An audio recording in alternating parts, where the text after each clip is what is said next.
Beautiful. So, of course, we should introduce ourselves. We are the iSchool Career Services team, part of CaSEL, Career Services and Experiential Learning. I am the Director of Career Services, Christopher Perrello, and I'm going to pass it on to Jeff Fouts, who will introduce himself, and then Kathy Benjamin, who will introduce herself. Good evening, everyone. Thank you very much for joining us tonight for tackling the virtual career fair. My name is Jeff Fouts. I'm the Assistant Director of Career Services, and it's very nice to see you tonight. And I hope that you find this workshop helpful. And I think that you are going to be able to take a lot of takeaways from tonight and just make you more comfortable attending a virtual career fair if you've never attended one before.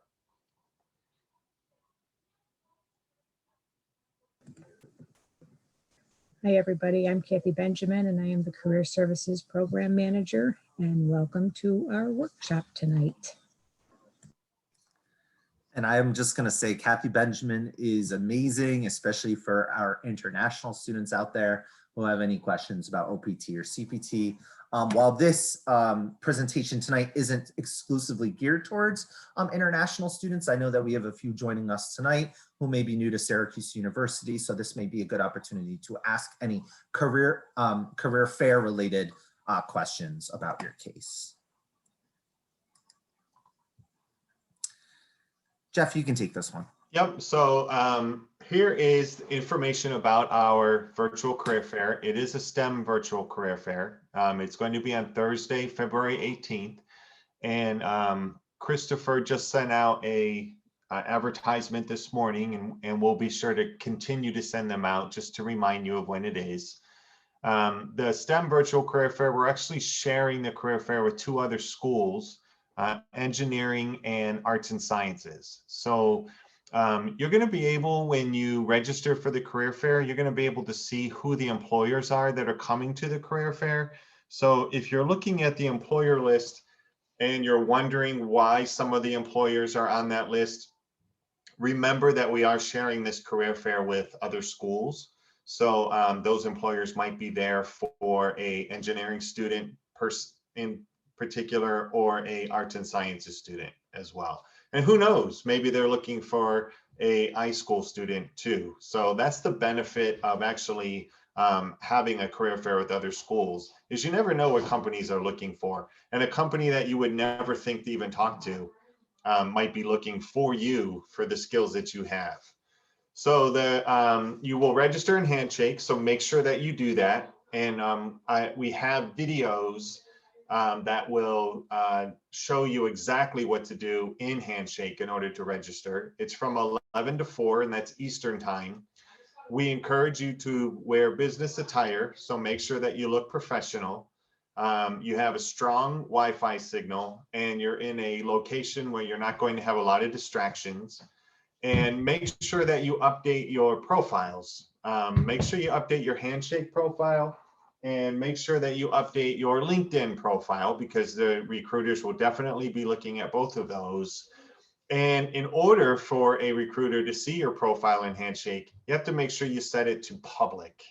And once again, we have instructions to help you set your profile to public. It is public by default, so you would have to go in and actually make it private. But just in the event that you did do that, we do have instructions on how to set it to public. There's a couple more things that I wanted to say about the virtual career fair. There's actually two types of interactions that you're going to have with an employer. There's a large group session, that's one type of interaction, or there's a one-on-one session. If you sign up for a large group session, it's 30 minutes in length, and it's typically an informational session with questions that you'll ask in the chat box. One-on-one sessions are 10 minutes in length and are held only between you and the recruiter. And this is what I love about virtual career fairs, is you get 10 solid minutes of being able to not share the time with anyone else, but just yourself and the recruiter. That's an advantage that you have over traditional career fairs, where you're actually standing in line waiting your turn to talk to somebody at a table, With the virtual career fair, you make a reservation and then you have that time to shine for yourself. Nobody's waiting for you. Nobody's breathing down your neck. Nobody is hemming and hawing waiting for you to get done. You have 10 minutes to state your case on why you're the best candidate for the position. Employers in virtual career fairs are very engaging. They're there because they are eager to hire and they're looking to engage with potential candidates like yourself. Once they greet you, they're looking to receive some engagement from you in return. So all sessions are via video. So you'll want to make sure that you look your best and you act in a professional manner. And in many ways, virtual career fairs mirror traditional in-person ones as well. So now that you know what to expect, you're going to have the choice of signing up for a large session or a one-on-one session or both. You can sign up for both as well. You just can't sign up for both at the same time. Study up on the following tips that we're going to be talking about tonight and expert advice so that you can make the most out of this very exciting opportunity that you're going to have on the 18th.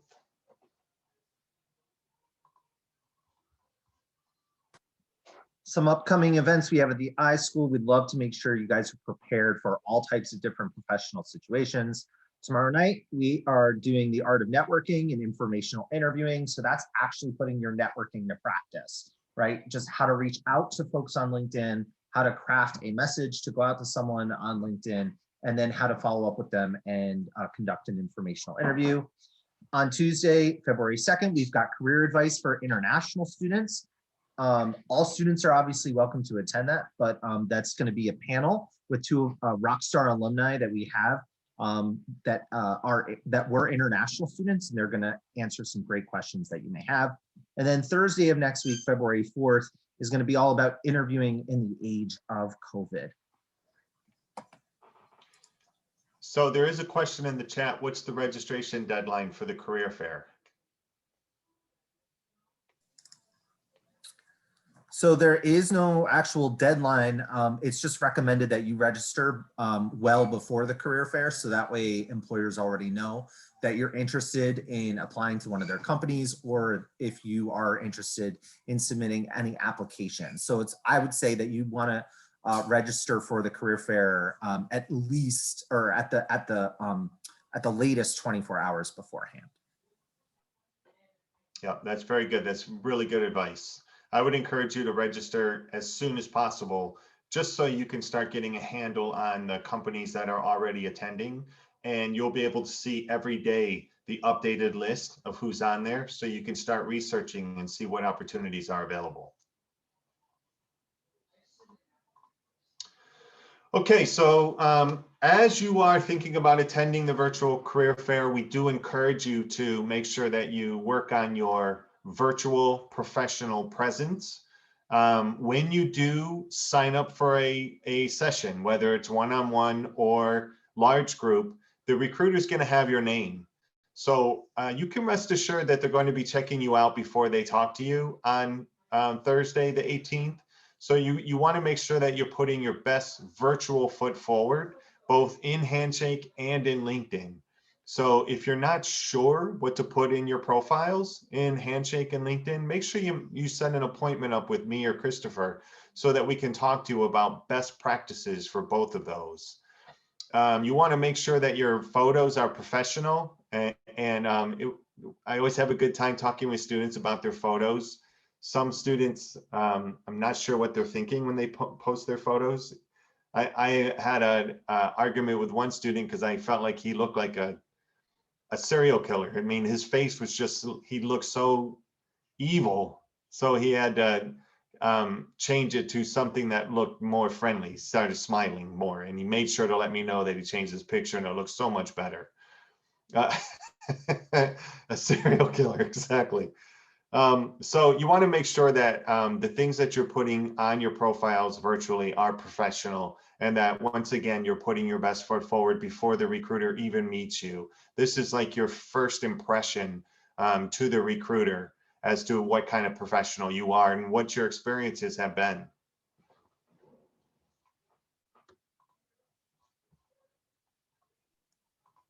Advanced registration for the virtual career fair. So register for the virtual career fair prior to the date and time of the fair.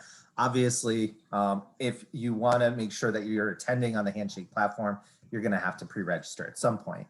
Again, create a profile in Handshake that can be viewed by employers. Make sure it's set to the public setting. I recommend that you allow the Handshake profile mimic your LinkedIn profile. So you don't have to reinvent the wheel. You don't have to recreate any summaries or anything like that. Simply copy and paste. You're certainly going to want to upload the most recent professional resume you have. That way, employers, when they get access to your resume, it's up to date. And so you're going to want to make use of the VMOC platform, which I went over a little bit in the resume review session the other night. Make sure your resume, LinkedIn profile, and Handshake profiles have been reviewed by career service professionals, or at least have your friends look it over to make sure that you've done a good enough job.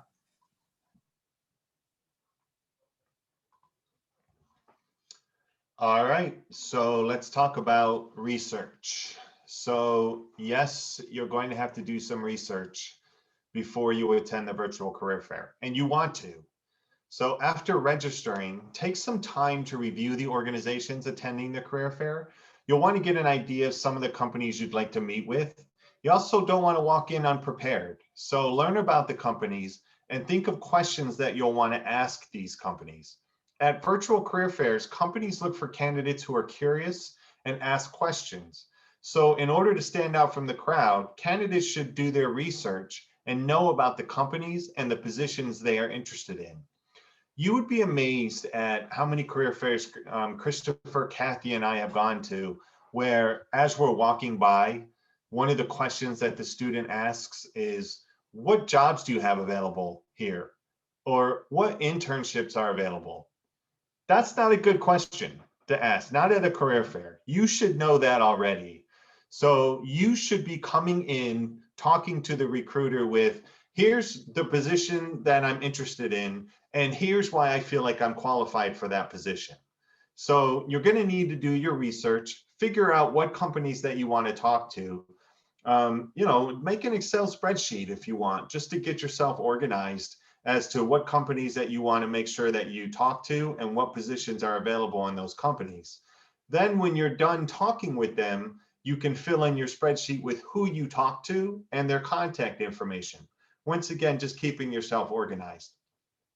Think of some good questions to ask them as you're going through the positions. And once again, if you're not sure what good questions are, you're welcome to come and talk to Christopher and myself to help you get prepared for that. Oh, and another tip is follow them on LinkedIn. Employers love to see that you're interested in them for more than just a job or an internship, that you're interested in them for just the company that they are. So if you know that you're going to talk to a company like IBM, for example, make sure you're following them on your LinkedIn account. And, if for some reason you don't get the position that you wanted, then stop following them if you want. Who cares? But during the time that you are engaging with them, make sure their name shows up in your list. Excellent advice, Jeff. Just stop following them, right? Like jerks, right? Just stop following them, man. If they don't give you the job, then move on. Move on. Move on. All right, preparing a verbal pitch, the tell me about yourself question. So look, I'd say in the olden days, the non-COVID days, one of the most stressful things for students was physically approaching the employer at their table or at their booth and actually like working your pitch on them. I have to say that the virtual opportunities that you're given makes this a little less stressful in a lot of ways, because as you're setting up your video and you're saying hello, it's much less rigid, and there's a lot less rules when it comes to responding to someone virtually. But you still need to prepare your verbal pitch. Who the heck are you? What are you looking for? And why are you looking for it? So think about that verbal pitch to the answers the question. Tell me about yourself. Interaction is going to be through video format and will be 10 minutes in duration. Knowing this, you're going to want to prepare a short and to the point speech about who you are and why they should be interested in learning more about you. We typically call these an elevator pitch, when you're really just taking the time to explain who you are, what is it that you're looking for, and you want to, again, prove that you've done your research. So you're making your time and the time of the employers more valuable, and they understand that you're serious about the roles. And again, you will be talking with a recruiter via video. There are going to be times when the technology just doesn't work, right? And that happened a little bit in the fall. It wasn't as widespread as we thought it was going to be. If your technology doesn't work, we're going to actually be in our own little Zoom session that you can log into and let us know if there's something weird going on or if an employer didn't show up. But the tell me about yourself pitch is really something that you're going to want to make sure you rehearse, you've practiced, and that you're articulate at trying to say who you are to the recruiter. Christopher, can I jump in here for just a second? Absolutely, Kathy. Some of the students last time around, the employers were late in getting to their particular appointment, and the students kind of panicked a little bit. So just want to tell this group here, don't panic. Stay in the session for a little bit longer than what you're supposed to be to make sure that they just aren't running a few minutes late. But if they miss the entire session, send us an email. We will be more than happy to get you set up with the employers after the fact. That's it. Excellent point, Kathy. Thank you. Sure. I guess the number one thing too is don't panic. So there's going to be issues. You're going to have issues on that day. An employer doesn't come, you have technical issues, you can't make it for whatever reason. It's okay. Things happen, life happens. So just let us know that something is happening. They didn't show up, you can't show up. Let us know so that we can try to fix the situation. Just don't let it get out of hand. Don't panic and don't feel like it's the end of the world that this happened, because it happens all the time. It's technology. And you know, with technology, nothing ever works 100%.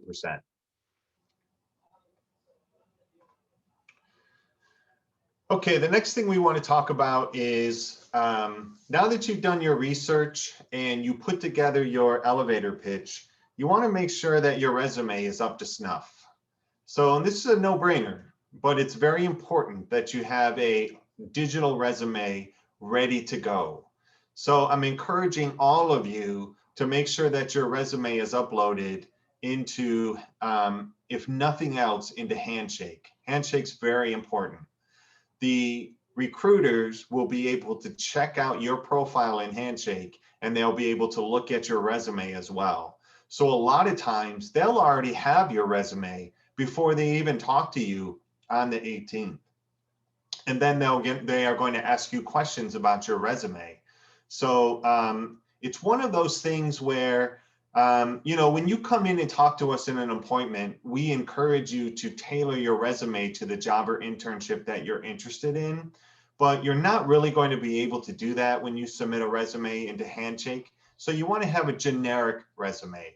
And you want to make sure that you have the best experience and the best projects on your resume that really highlight your abilities and your skills. Because you're going to be providing your resume to employers you meet with, you're going to want to make it up to date and spotless. Don't wait until the last minute to review your resume. Have it updated, proofed, and reviewed by someone else ahead of time. The same goes for your LinkedIn account. And you can have a portfolio or work samples available as well. So all of you that use GitHub, all of you that have a website, make sure that those are up to snuff too, so that you can share those with recruiters. You never know when that might come up in a conversation. The other thing is, make sure that your resume is already downloaded on your computer.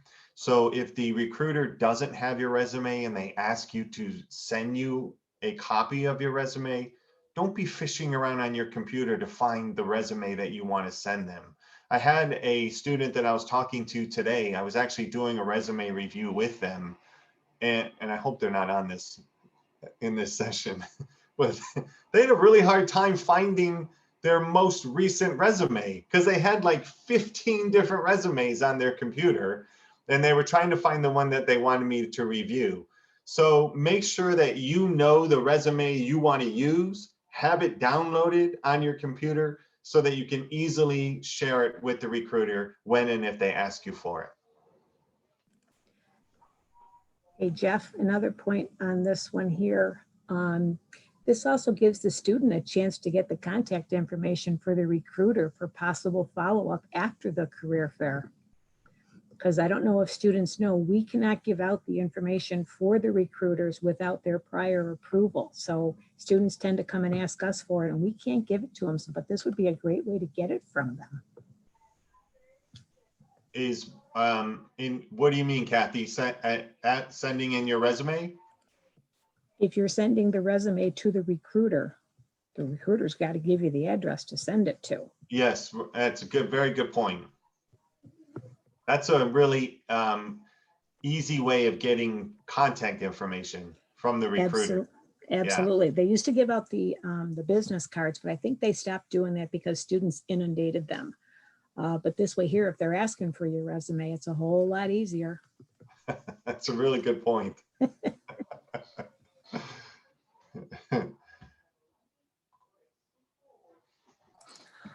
Professional dress. Listen, we all have different definitions of what professionalism means. But when it comes to this, the very traditional business world, business dress is the way to go. You always want to err on the side of conservative and traditional rather than sort of out there creative, unless you're going for a creative position. So you want to look your most professional, best sense of self, even if it's virtual, which, hey, may work out better in your favor if you want to wear those gym shorts instead of khaki pants. But I still think that you should dress up full head to toe so that way it makes you feel more confident. Recruiters can still see you and will be expecting you to be dressed professionally. You should be wearing your best business suit or dress shirt. And having a tie is totally up to you. But I think that also this makes it a little bit easier because you don't have to go trudging out in the snow in the middle of February to go to the Shine Student Center to do the career fair. So I want to make a comment about the professional dress. I actually had a recruiter contact me a couple of days ago, and they said, Jeff, will you please remind your students when they're doing a video interview to dress professionally? They said, if I see one more person come on a virtual interview with just a t-shirt on or a polo shirt, they're like, I'm going to go crazy. They're like, you should be treating this interview no different than if it was face-to-face. So the recruiters really take this personally, and they want you to be as professional as possible, if nothing else from the waist up, at least, because chances are you'll be sitting down. But make sure you dress professionally, make sure you look professional. And the old saying is, you tend to act the way you dress. So if you look professional, you tend to act more professional. And it's a psychological thing. It just makes you feel like you're in that environment, and you tend to answer the questions better because of the way you look, and you just feel better about yourself. And for those of you who haven't been able to leave, at least you get to dress up for an occasion, for a change, and not just wear sweatpants and a t-shirt. And as Christopher said, no hoodies, please.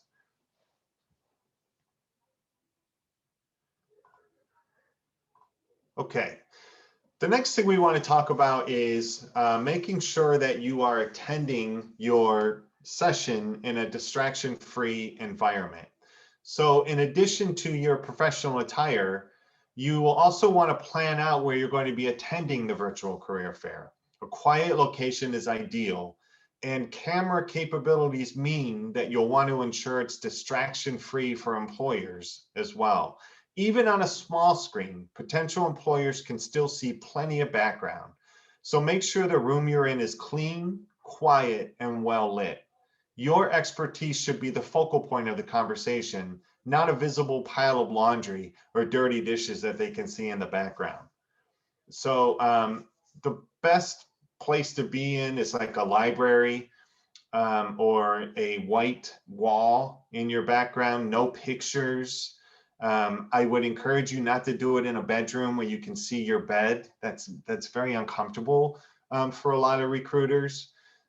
So try to find an area where, you know, nobody's going to be around, where you're not going to be distracted, where you get a really good signal for your computer. Turn off your cell phone, very important. You don't want to be getting a call while you're talking with a recruiter. Sit somewhere where you're going to be free from distractions. Sit up straight and look at the camera directly. We're going to talk about that in just a second. And stay focused. For 10 minutes, just stay focused for 10 minutes. That's all you need to do.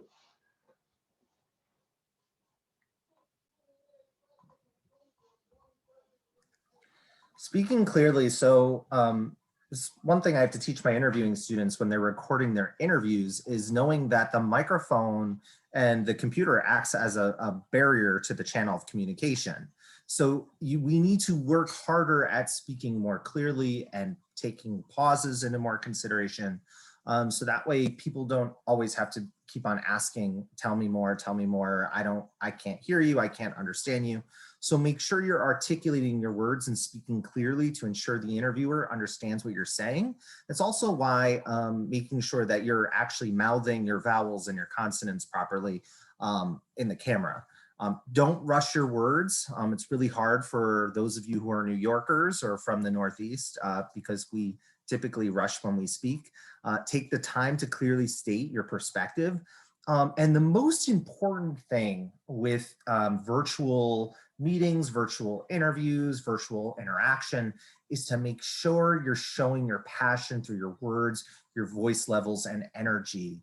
One of the biggest issues that employers have or interviewers have when talking with folks virtually is that they don't seem enthusiastic or energetic. You almost have to remember to kick up your enthusiasm at least 1 or 2 more notches to really make it seem like you're excited for this role. Because again, the internet, the monitor, the computer, the microphone, it all acts as barriers to our channels of communication.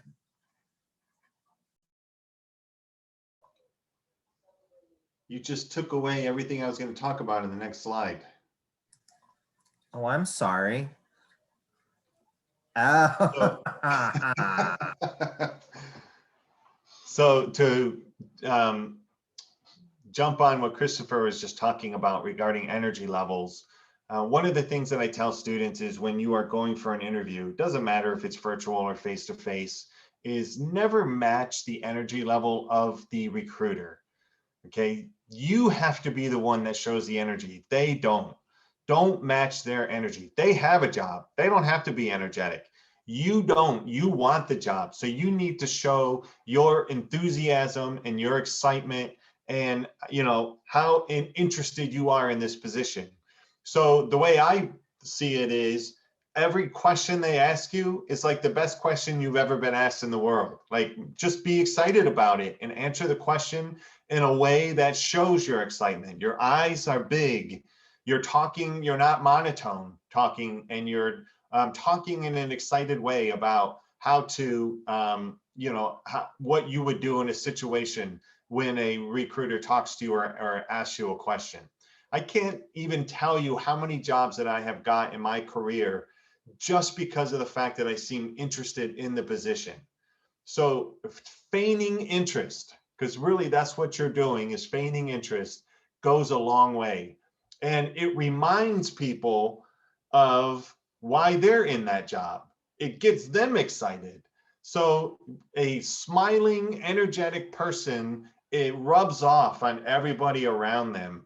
And it, you know, it rubs off on the recruiter as well, and it gives them a little bit more energy too. So I encourage you to have as much energy as you can muster for the time that you're talking to a recruiter. I am not encouraging you to get your energy from 10 cups of coffee. Okay, that's nervous energy. That's just going to make you jittery. I'm talking about just trying to rein in the nervousness that you already have and using that to your advantage and using that adrenaline to show your passion for the position that you're going for, whether it's a job or an internship. So show your energy, show your interest simply by pretending like the question that you were just asked is a very exciting question that you've never been asked before.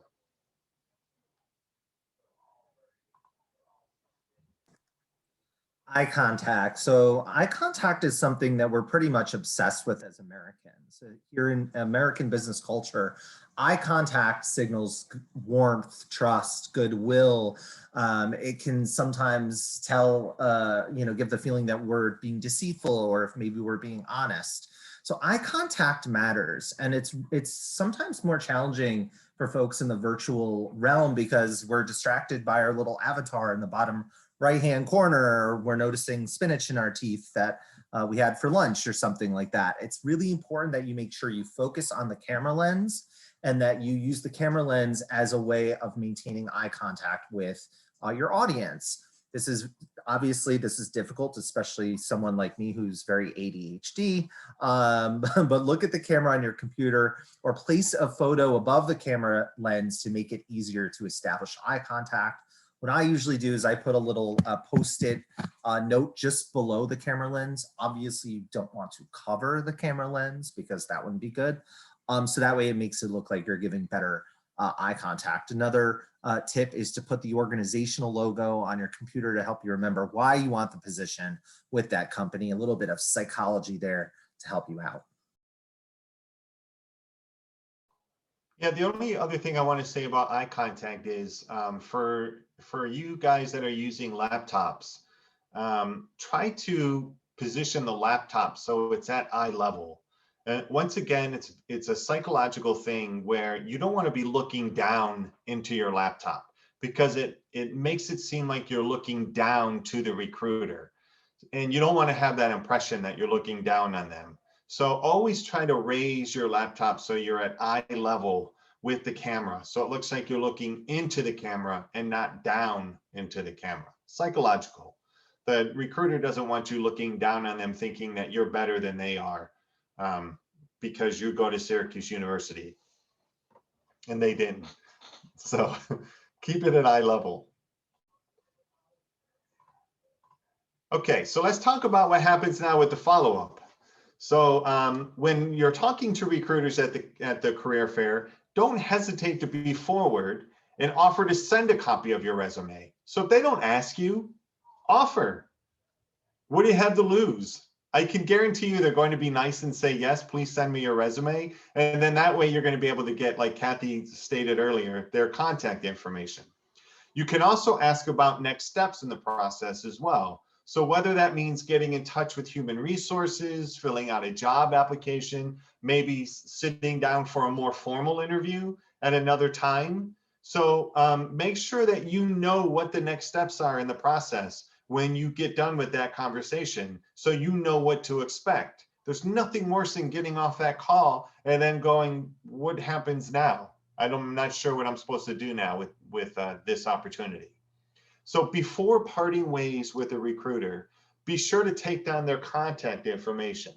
And hopefully it'll already be uploaded and accessible somewhere where you have that information. But if not, ask them how you're able to stay in touch with them, because you'll need this information when you are following up after the virtual career fair. The other thing I wanted to make sure I mentioned was, especially on this slide, the fourth bullet, career fairs are a great way to not only look for jobs and internships, but also build a network, whether the career fair is in person or online. So this is especially true during this time of shelter at home and social isolation. You're building a network. So even if the opportunity that the company has isn't right for you now, there may be opportunities in the future that you'll want to pursue later on. So don't think like if it didn't work out on February 18th that you'll never be able to contact that company again. So having the recruiter's information and being able to ping them at a later time where maybe you find an opportunity that's better for you is going to work to your advantage. So, use that information, keep that information so that you have it to use at a later date, and stay in touch with them. Make long-term connections with recruiters. Don't just use the one and done, I met with them for 10 minutes, so I'm good. Follow up with them just to find out what's going on in the organization and how they're doing with their finding the right people for the right positions.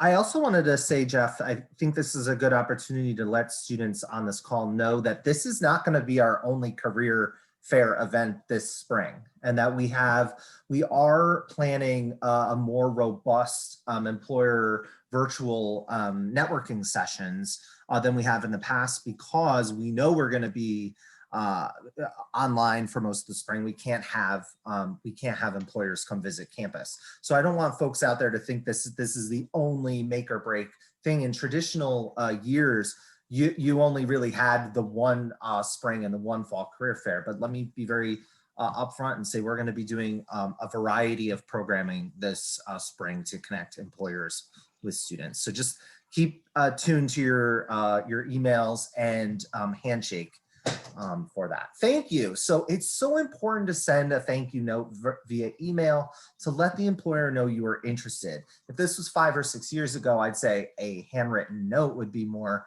apropos, but just you could be the only person from that fair sending a thank you email, and that could make you stand out and you may get an interview from it. So never underestimate the power of a thank you as part of your follow-up. So include something you discussed during the fair as a talking point for the notes. So you can say something along the lines with, I really appreciated how you talked to me about how sophomores can get internships if you enroll in a summer leadership institute. I'm very interested in that and would be happy to talk with you more about that. Send an email to a contact if you have not heard back from the employer, asking if you're being considered for the internship position, if they require further information from you. There's nothing wrong with that. You're showing your enthusiasm and interest in the role.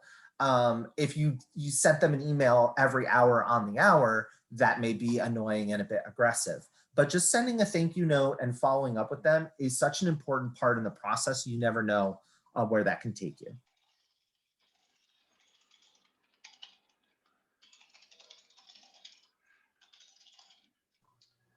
Okay, so we're coming to the end of our presentation tonight, and this is one of our last slides, tracking applications and interviews. So for those of you that are in the job and internship search as we speak, you know that it can be unruly at times, keeping track of the companies that you've applied to and the different positions that you've applied to and where you are in the process. So we encourage you to create something. You know, you can use Excel, you can use Word, use PowerPoint, whatever tool you're comfortable with, to even if you write it down on paper, just to keep track of who you've applied to, the date that you applied to them, who you talked to, the date that you talked to them, contact information of people that you've talked to. You sent in a resume and a cover letter to this company. You talked to them through LinkedIn or you talked to them through email. It's just a way for you to constantly stay on track with where you are in your search process. That way you're not duplicating efforts.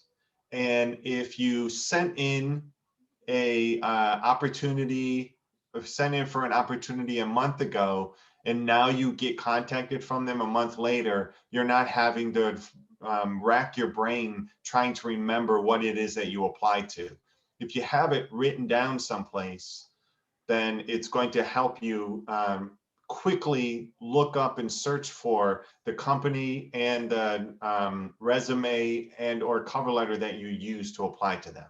So it's just a way of keeping track of who you've applied to and what it is that you're currently doing in your search.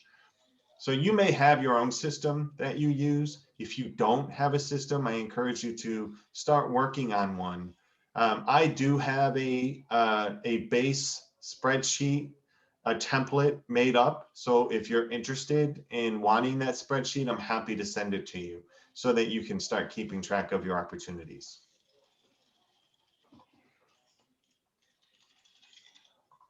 Okay, so the next two slides are actually videos that you're going to be able to watch. So the first video is how to actually find career fairs in Handshake. It's a how-to guide for students on finding career fairs in Handshake. So we're going to show you where these videos are, and they're available right now. So you're going to be able to go into what is called Answers at it's answers.syr.edu. I'm going to show that to you in just a second. And we have videos available for you to watch. So once again, the first video is how to find career fairs and how to register for the career fair. That's what this video is. And then the next video is what happens on the day of the career fair. So it's a video that starts out with you going into your Handshake profile. This is exactly what your profile looks like as a student. And now what do you do? So it walks you through step by step how to actually attend the sessions that you registered for. So we have those videos available for you in our resources section. Keep in mind, you guys, because we are recording this, we are going to make the recording available for you to watch. So everything that's in this presentation is being recorded. So you're going to be able to watch this again. We're also happy to share the presentation with you as well. Once again, all you have to do is send us an email and we're happy to send you this presentation if you'd like it. So we have career services resources. And when we say resources, we're talking about a whole bunch of different types of resources. There's resources on how to create a resume, how to create a cover letter, how to create a LinkedIn profile. We have resources on different types of videos you can watch, on phone interviews and video interviews and behavioral interviews. So I encourage you to check out these resources in Answers because there's a ton out there. It's all self-help information for you to check out. We have a section specifically for career fair, and it's how to navigate your way through the career fair, how to approach different companies and what to talk about. So I encourage you to check out those resources as well in Answers, right in our career resources section. If you'd like to make an appointment with Christopher or myself, that's all through Handshake. So for on-campus iSchool graduate and undergraduate students, you do it through Handshake. If you are an online iSchool student, you'll simply use this email address to make an appointment. So we have split up our on-campus and online students only because we have a very small group. It's me and Christopher and Kathy who are taking on the bulk of the all of the on-campus students. And then we have a special career services department set aside for the online iSchool students. Anything I missed, Christopher? No, you were great. Thank you. Does anybody Jeff, have anybody? Go ahead, Kathy. Sorry. Sorry, Jeff. Just one thing I wanted to mention. I know you guys do your appointments through Handshake. I don't do appointments. Students are welcome to email me and I can set up Teams meetings with you. We can keep it up through email, a phone conversation, whatever way is easier for you guys is usually how I work. Just wanted to let them know that. And Kathy, would you mind just reiterating once again the primary things that you help students with? Sure. The big stuff that I do is I work with the students and the faculty who are involved in internships.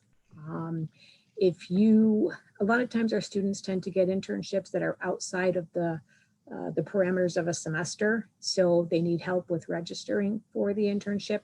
If they're international students, they need recommendation letters done. There's all kinds of stuff that they have to do before they can do an internship for credit. So I am the point of contact for those kinds of things for all the students. I do a lot with job postings in Handshake. So if you have questions on some of our job postings that you see in there, feel free to send me an email. I'll be more than happy to answer any questions that I can with you. When it comes to career fair time, I help Sarah Weber out with employer relations visits if we ever get back to doing things in the real world instead of virtually. Those take up a lot of time because the employers love to see our students. So anytime you need some help, if you're looking for something, let me know. I'll be more than happy to try and help you out. Perfect. Thank you, Kathy. And you also handle questions on OPT and CPT as well for our international students. Everything for the OPT and CPT, absolutely. Yeah, great. So anything internship related, Kathy's your best friend. So you want to make sure that you treat her nicely and be very respectful to her, and she will do whatever she can to help you. So thank you, Kathy, for being on the session. Not a problem at all.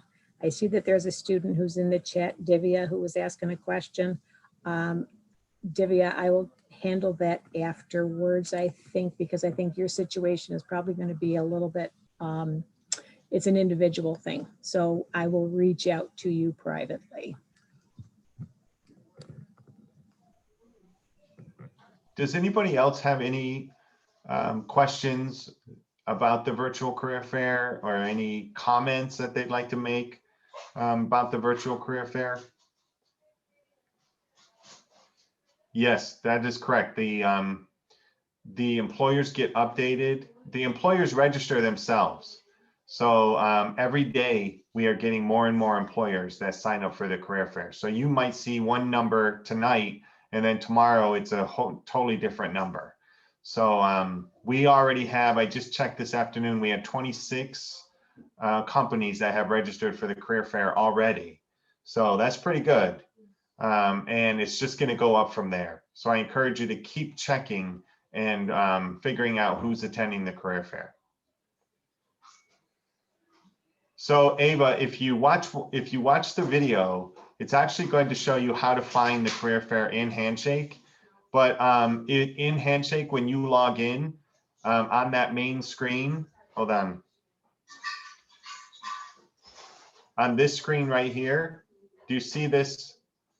The tab that says events. That's where you go to register for the career fair. You're going to see events, and then you're going to see every career fair that's being offered at Syracuse. So you want to find the STEM career fair. That's the one that you want to register for. And by the way, you guys, you're welcome to attend every career fair that's being offered at Syracuse. You don't just have to attend the STEM career fair. You can go to the Whitman and Newhouse career fair if you want. You can go to the Maxwell career fair if you want. So maximize the career fairs that are being offered. You're welcome to register for all of those. You're a Syracuse University student. You're able to register for any career fair that's being offered. I hope that helps.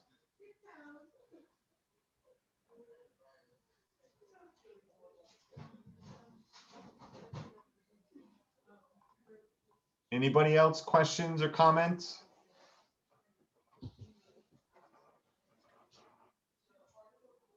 Man, we must have did a really good job tonight. I think we did. The three of us, we put our heads together and look at the wisdom we were able to share. There's 22 participants on this video, and we got maybe 3 questions. That's amazing. Well, at one point it was 31. Hello. People... Hi, Chris and Jeff. Jeff, Yes. I am Shubham. Actually, I am a recent, Spring 21 student for the information management program. And like, I'm an international student, so obviously we can't do any kind of internships or something until and unless we complete 2 semesters.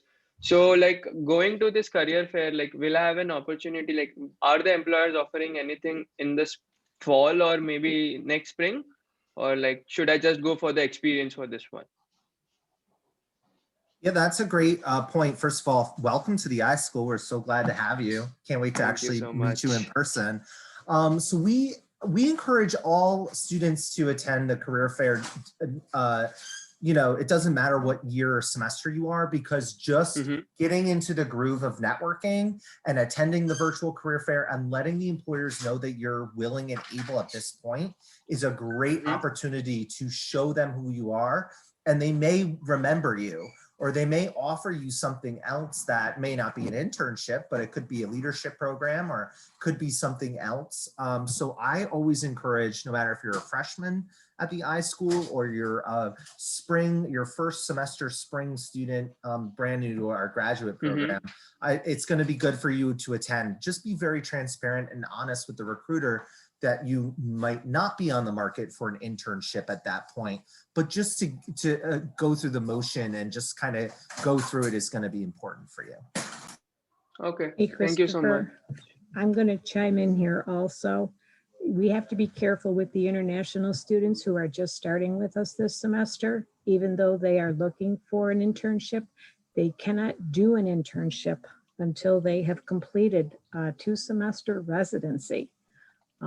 They can do stuff on campus, but not off campus. And Divya, this is something I think that you might be looking for if you're still on this. We encourage you to still do the intern or do the career fairs and everything, but we just have to be careful if an employer offers you a position, you may or may not be able to take it depending on where you are in your program and where they are located if they're not an on-campus entity. Okay, thank you so much for the input, Kathy. You're welcome.